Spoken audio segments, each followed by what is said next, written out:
This is the Life Truth Network. Welcome to Life Truth Presents, a clean fiction podcast. If it's clean fiction, it's fair game. My goal is to come alongside Clean Fiction Magazine over at cleanfictionmagazine.com. They sell their quarterly publications on Amazon. If it's not the type of thing covered in CFM, I want it to be here. That gives you, the listener, access to even more clean fiction. You could even hear interviews, game reviews, featured audio drama reviews, and some of the dramas themselves. I want this to be big.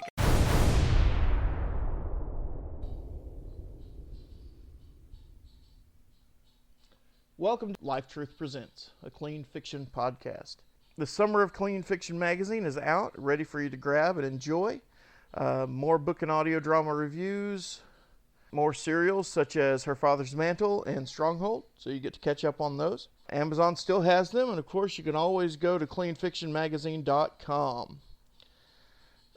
There is a Friday schedule we would like to share. The free Friday Amazon ebook editions of Clean Fiction Magazine. Every Friday, and Friday only, you get a free edition. Here's what you can get for the next 2 weeks. Friday, August 4th, free Amazon ebook for the Spring Edition 2023. That's fairly recent, but it gets better. On Friday, August the 11th, the free edition is the Summer 2023 edition. That's last issue. That's the issue that's currently out. The new one. So you grab that, and soon, before you know it, fall 2023 will be out with more for you. The first Crimson Garnet episodes were done as audiobooks. Then I lost them and had to start redoing.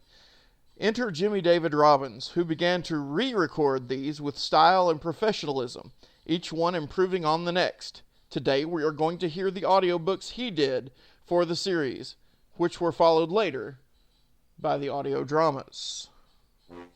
Get ready. What you're about to hear is a lost episode of Crimson Garnet. Redone, re-recorded by our new Crimson Garnet himself. Crimson Garnet, copyright 2000 to 2018, Nathaniel Dwayne Caldwell. Produced by Jimmy David Robbins. Dwayne Bronze, Crimson Garnet, and other names, characters, and events found herein are trademarks of Nathan Caldwell and are purely fictional. Any resemblance to these to any other person, place, or event, real or fictitious, are purely coincidental. Of all the things in life that are important, God ranks number one. But family, that is a close second. Our story starts in present day in Seattle, Washington. We begin at Seattle University. Crimson Garnet, episode number 1, Bronze and Lead, by Nathaniel D. Caldwell. Read by the new voice of the Crimson Garnet himself, Jimmy David Robbins. I did what you told me, Coach. A burly young man walks by and delivers the message he was instructed to bring. Well done, the coach James Led responded. I'll see you at the game. Coach Ladd, The voice came from the front doors. great job on the game. Why, thank you, sir, he said. We try our hardest to win at any cost. That he did, for as he opened his cabinet at home, he spoke as he held a bottle of blue pills. Good job, old friend, but I'm down to only 4 bottles. Well, Mr. Bronze, it's all here. Room 315. Thanks a lot, Dwayne Bronze told the registrar.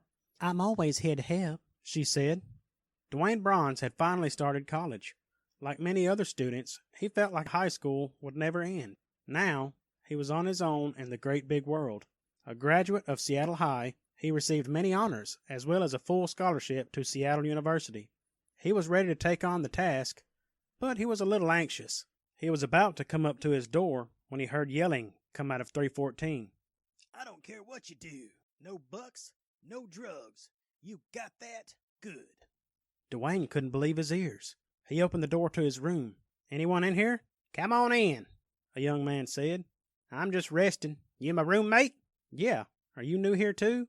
Sure am. I was told the college was only in its second year. When you think about it, I guess that means that everyone's new here. I guess. Dwayne laid down on his bed. I need to rest. I have a lot to think about. His roommate showed concern. What's wrong? You can tell me. We are roommates after all. No thanks. I'm just going to rest and think. I'll be all right. Okay. But if you need anything, just call the desk and have me paged. I'll come a-running. Thanks. Mark Skies. And with that, he saluted and left the room. About 2 minutes later, there was a knock at the door. Come on in, he said. It's open. The door opened, and an older man peeked his head in. I'm told that there's a Bronze in here. Dwayne Bronze, what can I do for you? I bring a visitor. All of a sudden, a young lady stepped into the room, and the door closed. Dwayne sat up in his bed and struggled to his feet. What can I do for you, ma'am? He reached out to take her hand. Lightning, she said. Don't you remember me? Dwayne struggled to think. She seemed so familiar. Did she just call me Lightning? He thought. That's what my sister used to call me. But wasn't she lost during the late 80s? Lightning, are you okay? She asked, interrupting his thoughts. Sure. You seem to be thinking about something. What's wrong? Nothing. Why haven't I seen you? I thought you were dead. I sent a letter. I don't understand why you didn't get it. When she sat down in a chair, he did the same. I had gone to Europe on a very important trip. It seemed a member of our family lived there. Well, Debbie, I'm glad to see you in one piece. He hugged her. So what are you doing now? Trying to find you. Then trying to find a job. Hey, don't you want to know who I found? Oh, let me try again. Hey, sis, what did you find in Europe? That's better, she smiled. I found 2 things, actually. I found our grandfather and this. She held out a seemingly ordinary ring. You said you found Grandpa? Yeah. You saw him just a while ago. That guy? You're kidding. I mean, it's weird to see him and not know. I felt the same way. There was a knock at the door. The two's grandfather stuck his head in again. Come on, Deb. We've got places to go. Oh, how I wish we didn't, he thought. Hold on, Dwayne shouted as the door shut. He stepped outside. Hey, Deb. Shh, his grandfather said. It was then that Dwayne heard the same terrible voice from 314. 4 bottles of the stuff? Done. Then all was silent once more. What did you hear? Dwayne asked. His grandfather responded. It's a drug deal, Dwayne. I know. How? I heard earlier. What do we do now? Debbie asked, concerned. Then Matthew Bronze began constructing a plan. Simple. We tell the authorities. Give them an anonymous tip. One thing's for sure, though. We've got to stick together until this is over. Dwayne had to say it. He couldn't help it. It fluttered over him above all other concerns and emotions. Hey, we need to stick together all the time. Right, Matthew said. Honey, he said to Debbie, give him the ring. Debbie held out the ring she'd shown him earlier, but Dwayne just stared at her, puzzled. I don't understand, he said. Just take it, Lightning, she smiled at him. You'll understand. As Dwayne put the ring on his finger, it gave him a terrible shock. Ow, he said. That's some static. The ring was a beautiful sight. That wasn't static, his grandfather said. And this isn't an ordinary ring. The ring is a sophisticated piece of technological machinery. I'll show you what I mean. Press the stone, the garnet, and lift it up. Dwayne seemed a bit puzzled, but he did as his grandfather told him. What he saw amazed him. Main power circuits connected the ring to a small main circuit board. All 4 corners of the inside main circuit board had solar panels. In the center was a speaker microphone. It was unlike anything he'd ever seen before. I still don't quite understand, he said. Well, Matthew started, several years ago, I went to another college. Class was about to end. And finally, remember this war. My teacher, Mr. Trent, started when he was interrupted by the intercom. Mr. Trent, please come to the office ASAP. Mr. Trent, please come to the office ASAP. Class dismissed. We all left class, but as I passed the office, I overheard something. It was the dean of the college. You can't go online to the school, Trent. Hours later, the dean was found in shock. He wouldn't listen, he said.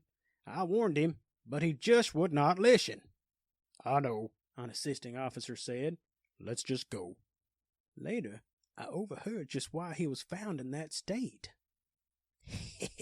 Man, we scared him so bad, I heard someone say. He may never be sane again, Mr. Trent. Those clubs were a great idea. They had used clubs on him. No wonder he was in such shock.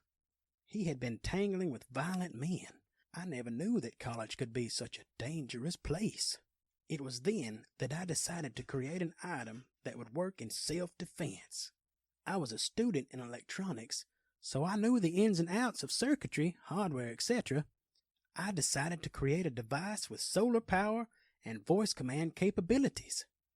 I wanted to create something that I knew would work. But how would I carry this piece of equipment around? That's when I realized. My ring. I'd been wearing it for years.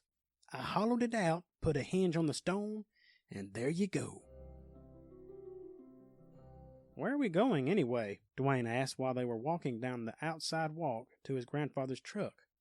The one place I haven't been yet, Matthew responded. I only hope everything's still there. When they finally reached the place, Dwayne and Debbie waited at the door while Matthew went in. Until they heard him yell, they rushed in. Grandpa, are you all right? Dwayne yelled. It works, he said.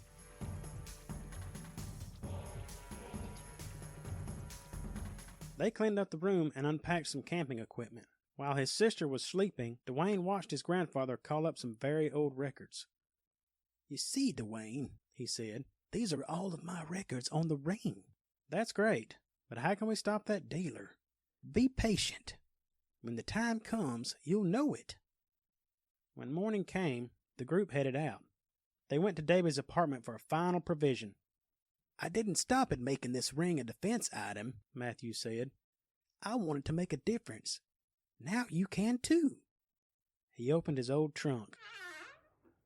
There was a full blue suit with white stripes down the side. It had red boots and a yellow belt. With this suit, Dwayne's grandfather continued, you can keep who you are a secret. That way, if you stop someone, they won't know who to get back at. But where's the mask? I did some work on that, Debbie interrupted as she entered the room. I decided to give you this old SWAT helmet LAPD gave me when I left the force. I didn't know you were in the LAPD, Dwayne added, shocked. I'm sorry. I still can't figure how you didn't get those letters.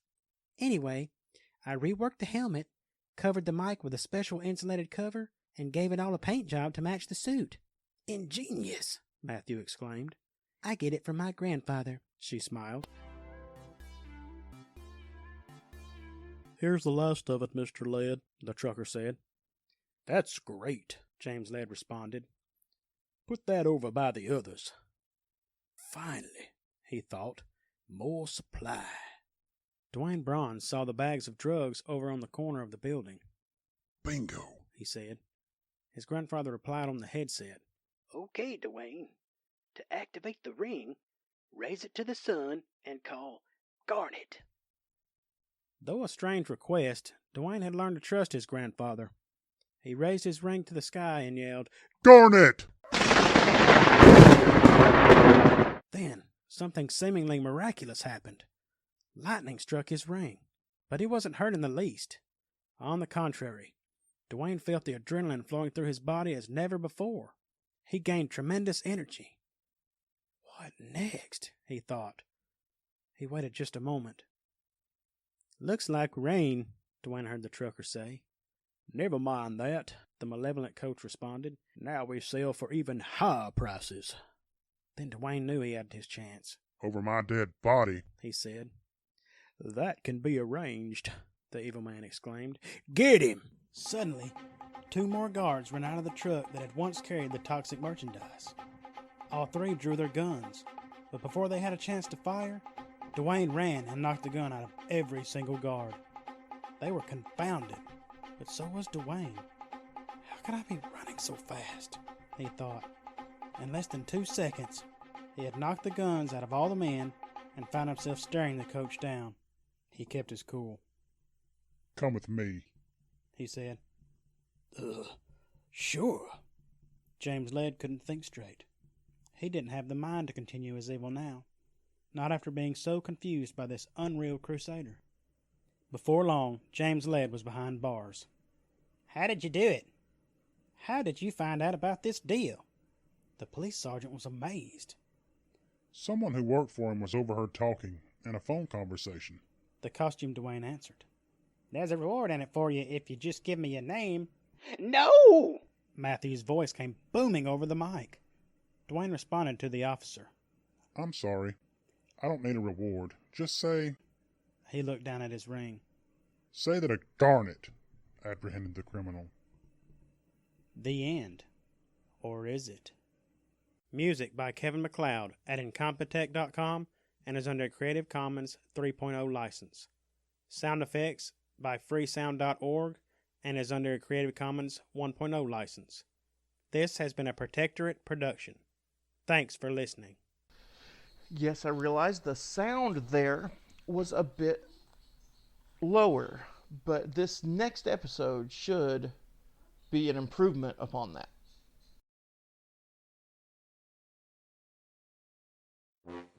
Get ready. What you're about to hear is a lost episode of Crimson Garnet. Redone, re-recorded by our new Crimson Garnet himself.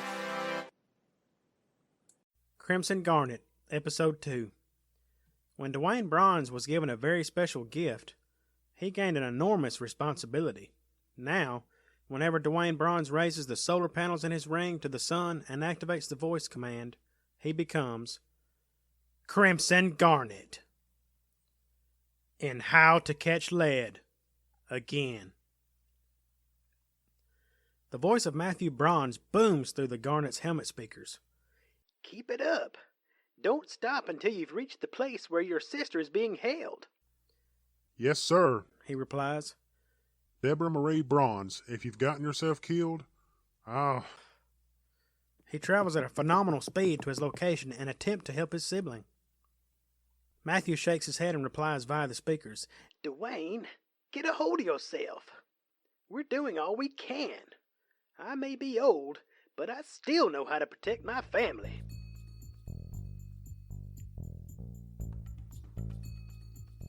Meanwhile, at the place where our hero is racing, a villain holds Deborah Bronze hostage. The criminal looks at the clock, which shows that it is now inevitably 12 noon. Now, he states without pity, they couldn't get here in time. The lady known as Deborah Bronze replies, 50 miles in 5 minutes? I feel 10 miles a minute is extremely generous. You're mad, Deborah said to the creep. Oh? Oh? You're fixing to not have to worry about it. You'll be... The door blows open. The figure of the Crimson Garnet stands as the debris clears. she's fixing to be out of here. The man gazed in awe and confusion at the Garnet. Who are you? Unable to restrain himself, the Garnet takes the man's collar and shoves him against the wall. His voice lowly growling very clearly.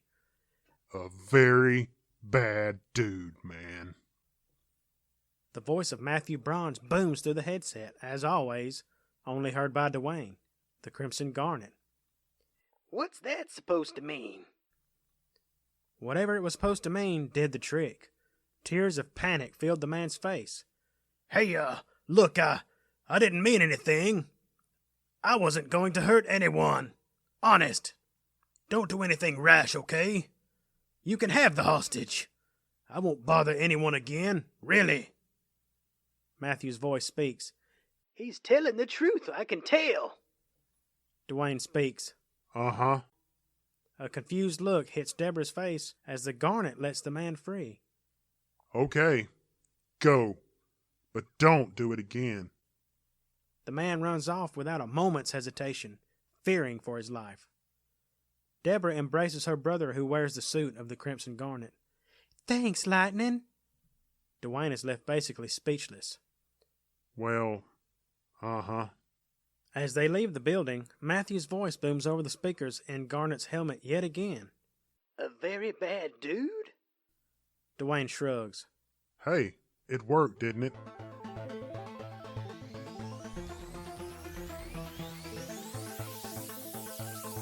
Meanwhile, in the Seattle Penitentiary, a guard is running his daily rounds. Okay, guys, show yourselves. Cell check. He pauses to look inside one cell in particular. He sees in this cell a gaping hole, where a wall used to be. More security! Laird has escaped! Sirens blare as the guards search the area, while former Seattle High School coach James Laird is rushing away. I've just gotta make it to that wooded area, he thinks to himself. Then I'll be free. He rushes and finally makes it, resting against a nearby tree. He exclaims. So long, prison life. I know you wanted me to reform, but I like this idea better. He pauses to think, then says, Now to get back at that guy.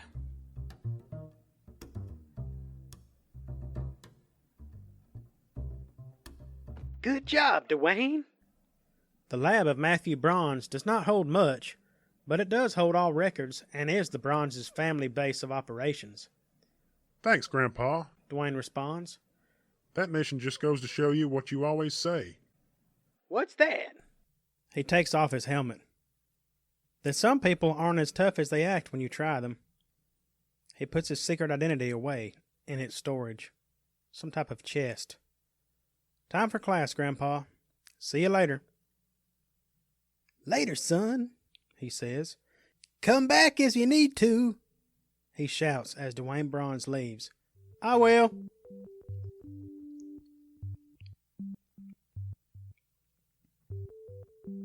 On the streets, James Laird thinks about his new plot of revenge. Who am I even looking for? He thinks to himself. Who turned me in? I know a face, but no name. He thinks back. What did he say? Then he remembered the fateful words of Dwayne Bronze in his alter ego. Say, a Garnet did the job. This had James Laird confused, until researching newspapers and discovering the report. Aha! Crimson Garnet. I may need his help. His evil laughter trails in the distance. The satisfaction on his face, a very eerie one. But Crimson Garnet was in school as Dwayne Bronze. The teacher lectured on. The equation therefore states that the energy from the lightning cannot only be used to generate power, but also, in theory, be used to generate a small amount of projected lightning or other electricity. Any questions? The teacher looked up and smiled. Mr. Bronze? Dwayne spoke up. I just have to say that it would seem to me that only a genius could figure that out. That's why I'm the teacher, Dwayne. God gave man a lot of intelligence. We must put it to good use, and not evil. But James Laird had other ideas about the use of intelligence. A mysterious benefactor had snuck various technology into prison for his use. He was able to easily get out and build this suit. He stood looking himself over. A targeting panel over one eye and an eyepiece over the other. A uniform to match his evil, with an insignian L on the left lapel, and a belt and buckle to match. With this new suit, I am stronger, more versatile. I can now fight Garnet with more ammo. Coach Laird is no more. Only Laird remains. Dwayne, however, was also making some modifications.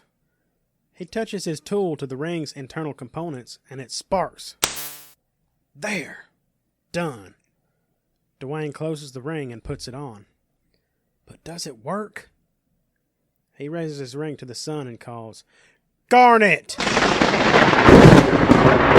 The command is called. The clouds seem disturbed. They become electrified. Lightning flashes in all its majesty and is absorbed by the ring. Still works. But will it fire? A command is called by Dwayne. Flash! Suddenly, lightning flares and hits its target. A glass jar on a fence post, shattering to pieces. Great! Dwayne smiles. Now it has defensive and offensive capabilities. Dwayne speaks again. Truce! And the ring deactivates.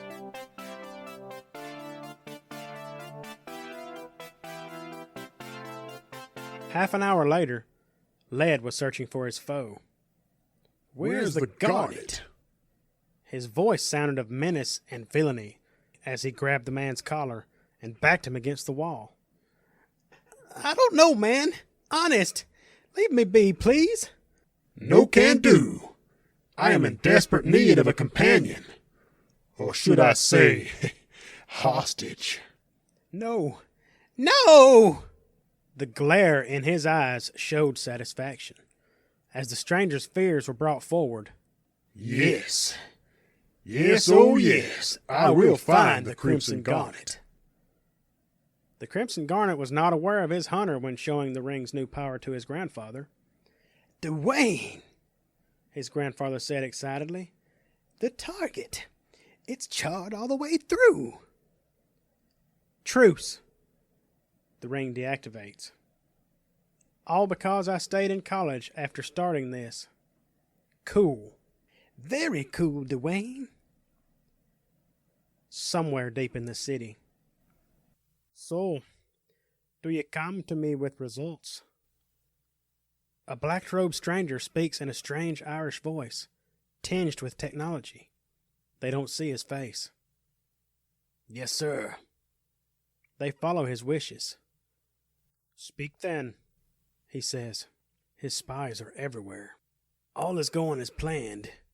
Coach Led has escaped, and now is stronger and merely calls himself Led.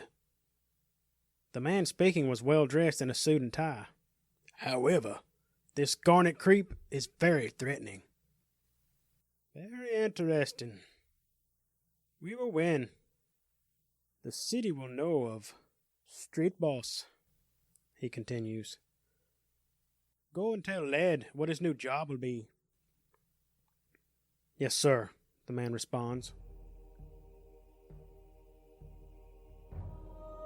Later, the man had his target in sight. Psst! Psst! Hey! He called to Led. Led, startled for a moment, diverts his attention and turns his back to the voice. Who dares? In that moment, the new hostage runs quickly away. Hey! Led is angered by this. Forget the hostage, the stranger said. How'd you know? Never mind that, Led. You've got a new job. What are you talking about? How do you know me, petty man? I'm not petty, the man responds. I work for Street Boss. He has commissioned you. You must serve him. And if I refuse? Suddenly, a giant of a man, standing 7 feet in height at least, and weighing over 300 pounds, stands over Led. Kiss. The muscle-weighted man says, grinning evilly. Led quickly changes his views. I accept. The stranger in the suit and derby hat spoke. Don't kill Garnet. Bring him to the place on this note. Led held the note and read its message. 1234 East Main, South Bend. Done, Led answered. Led heads away and later prepares for his mission. He tests his special system. Laser eyepiece, 2 leg compartments for grenades, and an arsenal of gas pills hidden away in his belt buckle.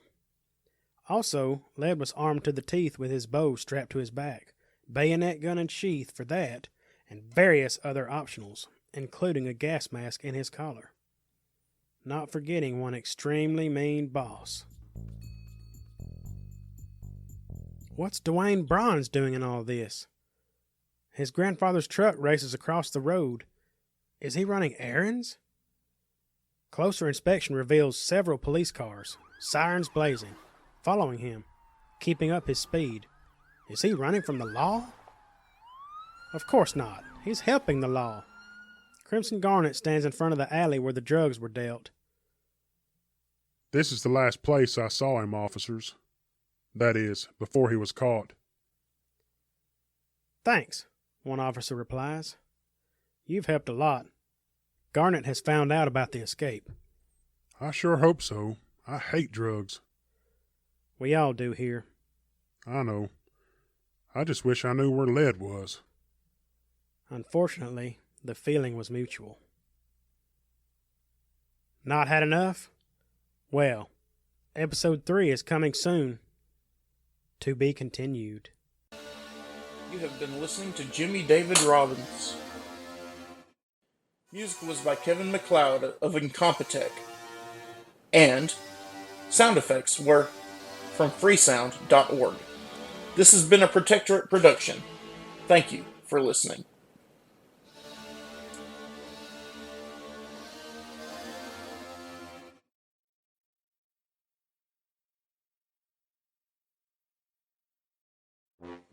Get ready. What you're about to hear is a lost episode of Crimson Garnet. Redone, re-recorded by our new Crimson Garnet himself.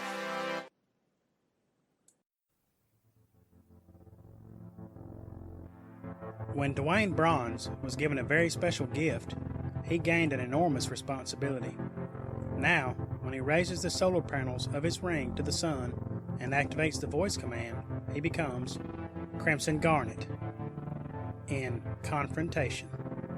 Story by Nathan Caldwell. Copyright 2001 to 2018, Nathaniel D. Caldwell.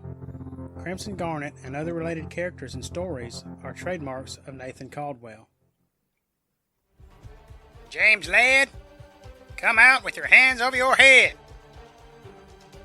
James Ladd is no more. Only lead remains. I'll not leave this place until I have my demands met. An officer to the side thinks and then tells his captain, Demands? What demands? I don't remember any demands being made. The captain also seems puzzled as he again speaks to the bullhorn. What demands? You never made any demands. He's coming out! An officer exclaimed as Ladd came out, hands over his head, and walks towards them, as the building he left explodes in a tremendous blast.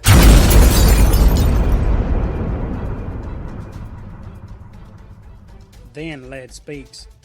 New demands. Dispatch sits behind the desk as the radio comes to life. We have a problem. He's making demands. The dispatcher asks, Does he have hostages? No. Did you lose him? No. Then what? He has explosives. Oh, Now what? the officer asks on the other side. Now you wait, the dispatcher replies. I've called for backup. But everyone's here. Not everyone.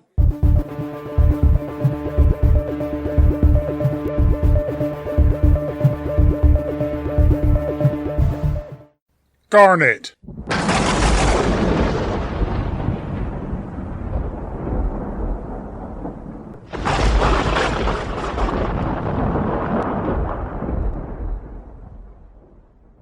Dwayne Bronze shouts as he raises his ring to the sky. The clouds once again are disturbed as the ring absorbs the lightning that had just been created.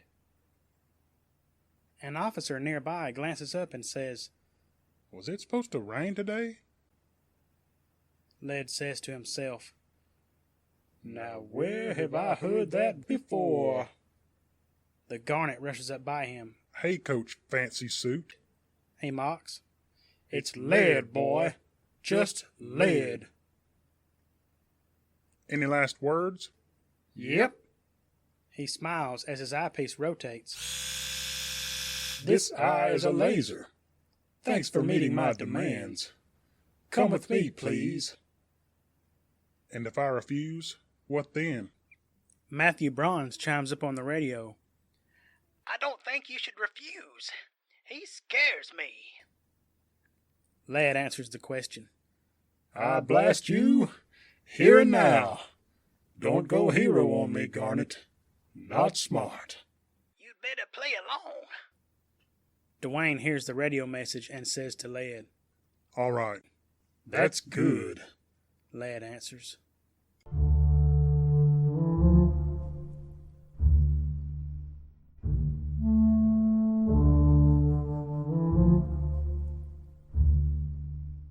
Meanwhile, he is coming. The servant of the street boss proclaims. Success. Ah, yes, indeed, the evil street boss responds. Success. He turns, removing his hood, to look at himself in a mirror. At last, step one is complete. He is the only soul that sees his own face. To the city, all hope is lost. This hood only conceals my identity, not my plan. Later, Ladd approaches the street boss. I've brought the garnet, sir. Excellent. What's he look like, Dwayne? Matthew asks through the comm. I don't know. He whispers back. What? Matthew is caught off guard. The street boss speaks again. What do you have to say for yourself, Garnet? One word. The Crimson Garnet replies. The vile leader of the Seattle Underground looked into the hero with amusement. And what would that be? The Crimson Garnet takes careful aim. Flash! Ah! Ah! The street boss moans as he is hit by the flash of lightning from the ring of the Garnet. Ladd quickly responds to Garnet's attack on his new employer. Prepare to eat eye lasers, Garnet. With a loud whir, lasers come out of Ladd's eyepiece. The next thing our hero knows, he's propelled to the ground with a thud. The confused Garnet stays put for a second, trying to figure this out. Dwayne, are you all right? Matthew asks. Yes, but don't ask me how. This is so weird. What do you mean? With another blast from the laser, the Garnet is thrown, but again, not hit by the laser. Oof! It's like I was pushed away. Oh, that. What do you mean, oh, that? Another laser fires, and the Crimson Garnet's upper body shoots into a sitting position. The ring has a radar that detects danger. It sends small, harmless shocks to give the wearer muscle spasms. Very large ones. Garnet mutters into the comm. Right. Remind me not to ask you about the incredible speed. Suddenly, the dark-robed street boss's voice is heard as he looks to the Garnet in his now singed robes. Who are you talking to? The Crimson Garnet looks up in confusion. Yes, I'm still conscious. It takes more than that to hurt the street boss. So that's what you call yourself. Why a name like Street Boss? Isn't it obvious? Humor me. My spies. They see all of the city, which makes me the owner of the streets. Garnet charges with his incredible speed, but misses, or so he thought. But to his surprise, he didn't miss at all. He passed right through the villain. You're not the only one with technology, Garnet. But the lightning, didn't it hit you? Only a hologram. I didn't know what you were totally capable of. I never take chances. So what do you think? Very impressive, Street Boss declares. But I'm sure you've shown all of your tricks by now. But have you? Garnet smirks a bit. Why don't you find out? Come on, take a chance. No! Matthew says through the comm. We still have the advantage. He doesn't know about me, plus I have some tricks up my sleeve.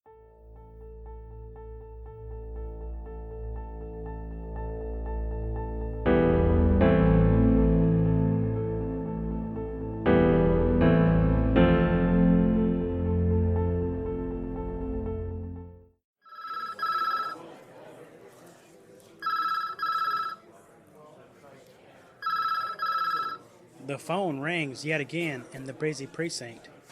She picks it up. Seattle Police Station. Deborah Braun speaking. She sits at her desk at the station in her officer's uniform.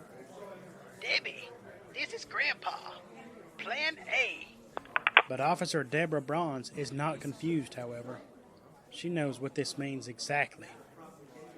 Party time.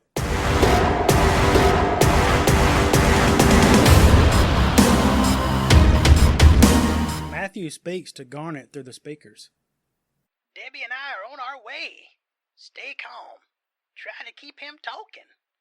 We're coming. Garnet looks to the villain. If I'm going to take my chances, let me know one thing. Hey, what's that? What makes you so sure I don't have any more tricks? Because of the laser aimed directly at your head. Led stands behind Garnet, ready to fire at the villain's command. Do you really think that changes anything? Dwayne bravely asks. Not really. That's why I'm holding the entire city of Seattle hostage. Just then, the door slammed open with a strong kick, then falls to the ground as Deborah Bronze in full uniform proclaims, Over my dead body.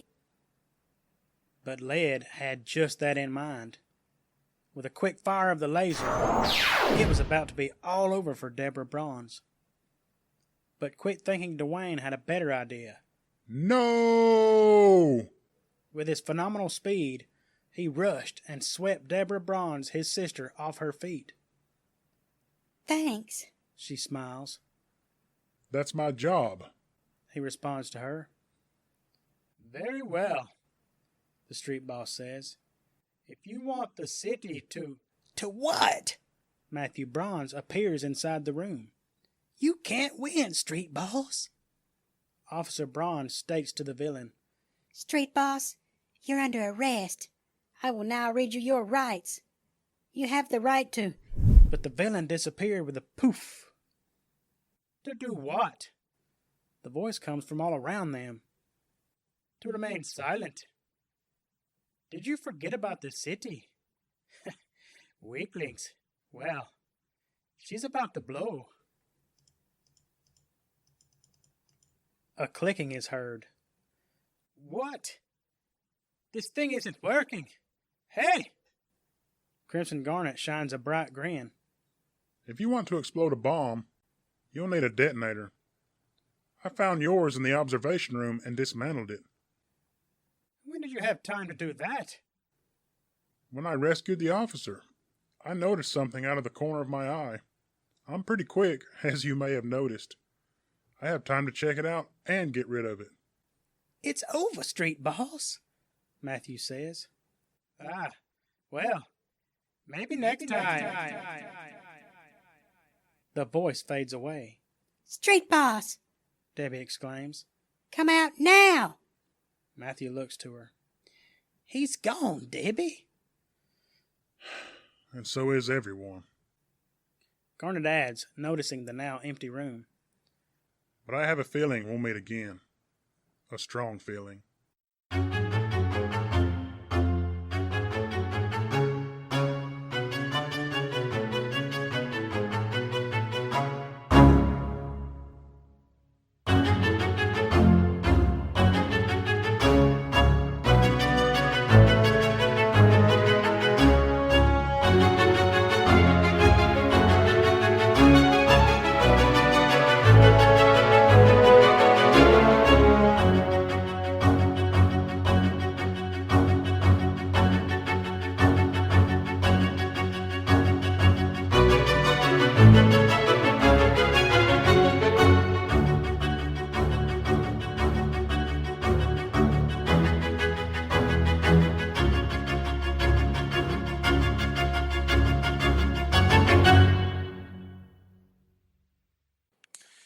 just heard an amazing production of Jimmy David Robbins. The music you heard was by Kevin MacLeod of Incompetech.com, using the Creative Commons Attribution 3.0 license. Sound effects were from freesound.org using the Creative Commons 1.0 license. This has been a Protectorate production. Thanks for listening. And in case you're listening, Jimmy, wow, what an amazing job. And I still think that that was an excellent job that he did. We hope to be able to interview Jimmy David Robbins about the series Crimson Garnet in the near future. But for now, let's go to the next segment. The classic of the episode today is Walker, Texas Ranger, the original show starring Chuck Norris. Norris is a Christian, and while you do find some Native American mysticism in the show, you also see Christianity shine brightly in a few episodes. So brightly, in fact, that many of today's television networks probably wouldn't go for it. This is a great cop show, and it has a lot of action, adventure, but very little of anything bad. There is, of course, some violence, but it's all done in good taste. There are bad things that happen, but of course the good guys are out to stop it. Content level, 1 or 2. I probably would say the content rating warning would be a 1 or 2. That would be, I guess, an A or a P if we were in the magazine, if I'm not mistaken. And by today's standards, you'd almost rate it G. I mean, and by G, I don't mean the magazine definitions. I mean the standard general audience definition. It's a really good show with really good morals and an amazing story. And the series just keeps getting better as time goes on. So check it out. You may have to do just a tad bit of searching to find it, but I'm sure it's out there, probably streaming somewhere. If not, of course, you can always find it to purchase in various places. It is definitely worth the watch. Okay, so fiction is great. It teaches us things in story. It gives us adventure, action. Maybe even gives us a new point of view, but it's not an end-all, be-all. That's why every episode I like to share a non-fiction item. Today, I want to briefly discuss the biblical book of Psalms. Everyone enjoys poetry in some form. It seems, however, when the Holy Spirit inspires men like David to write poetry, it takes things to a whole new level.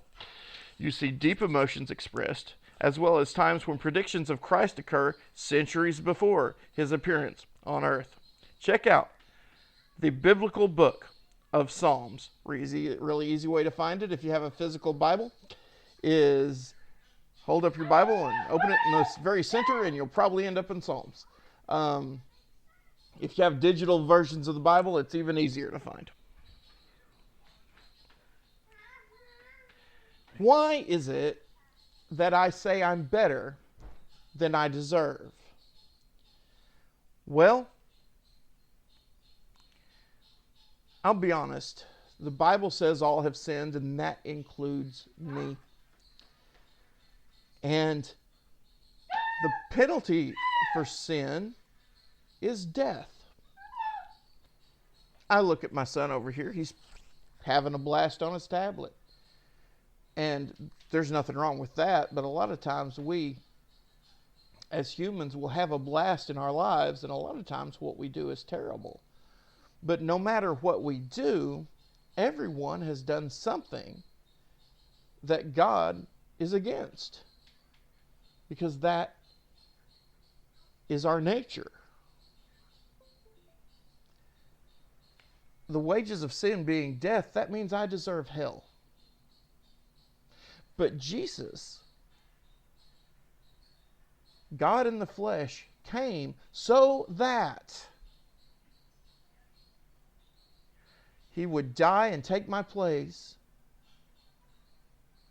so that me and anybody else who believes in him, trusting in him to forgive us and clean us, make us whole,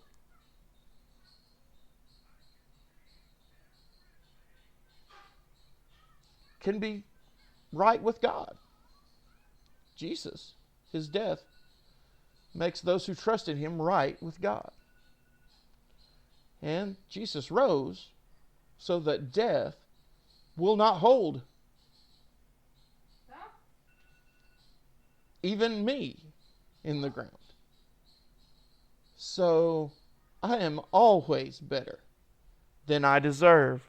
Thank you for listening to Life Truth Presents. See our show notes to find links to all the content and creativity mentioned today. Nathan Caldwell can be found at life-truth.com and is also a writer and reviewer for Clean Fiction Magazine, which can be found at cleanfictionmagazine.com.